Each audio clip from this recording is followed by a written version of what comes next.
नमस्कार दोस्तों। हमारे देश में जो बच्चे फेलोशिप रिसर्च करना चाहते हैं, जो बच्चे असिस्टेंट प्रोफेसर बनना चाहते हैं, जो बच्चे पीएचडी करना चाहते हैं, उन बच्चों को पहले नेट का एग्जाम क्लियर करना पड़ेगा। यूजीसी नेट का एग्जाम साल में 2 बार होता है। एक जून सेशन में होता है, एक दिसंबर सेशन में होता है। यूजीसी नेट का एग्जाम जो है एनटीए ही कराता है, जो कि नीट का एग्जाम अभी करवाया उसमें भी बहुत सारी गड़बड़ी पाई गई। पेपर को लीक कराया गया, पेपर पहले से ही आउट हो चुका था। कुछ बच्चों को एक दिन पहले ही क्वेश्चन पेपर मिल गया था। जो आरोपी था उसने ये कबूला कि मेरे को पेपर जो है एक दिन पहले ही मिल गया था और जो हमने क्वेश्चन रट के गया था वही क्वेश्चन सेम आया था क्वेश्चन पेपर में। तो इससे ये साफ पता चलता है कि नीट का तो पेपर जो है लीक हुआ है। लेकिन 18 जून को यूजीसी नेट का पेपर था। 11,21,000 बच्चों ने पेपर दिया था और होम मिनिस्टर जी ने कल रात में एक लेटर जारी करके कहा यूजीसी नेट की परीक्षा पारदर्शिता के साथ नहीं हुई है, इसको रद्द कर दिया जाता है।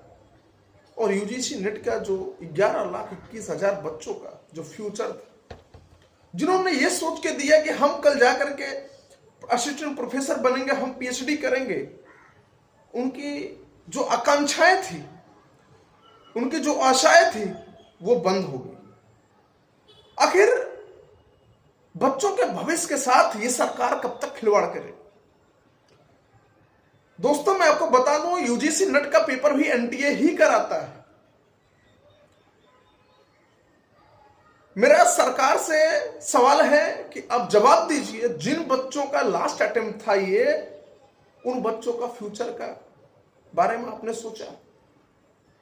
उन बच्चों के बारे में सोचा जिन बच्चों के माता पिता मजदूरी करके, मेहनत करके, एक एक रुपए जोड़ करके अपने बच्चों को देते हैं कि हमारा बच्चा कल जा करके हमारे घर की स्थिति सुधारेगा, अपना भविष्य बदलेगा, हमारे देश का भविष्य बदलेगा। उन बच्चों के साथ आप खिलवाड़ कर रहे हैं, उनके भविष्य का खिलवाड़ कर रहे हैं। मेरा सरकार से निवेदन है कि आप यूजीसी नेट का एग्जाम कराने वाले एनटीए को आप बैन करिए, क्योंकि इनके पास कोई फार्मूला नहीं है, इनके पास कोई फंडा नहीं है एग्जाम कराने का। और मेरा सरकार से निवेदन है कि आप कृपया बच्चों का भविष्य के साथ खिलवाड़ ना करें। वही बच्चे हमारे आपके देश को, हमारे भारत देश को आगे ले जाएंगे, नाम रोशन करेंगे और हमें आपको गर्व महसूस कराएंगे, यही बच्चे। तो कृपया आप इन बच्चों के भविष्य के साथ खेलना बंद करिए और इन बच्चों के भविष्य के बारे में सोचिए। जय हिंद।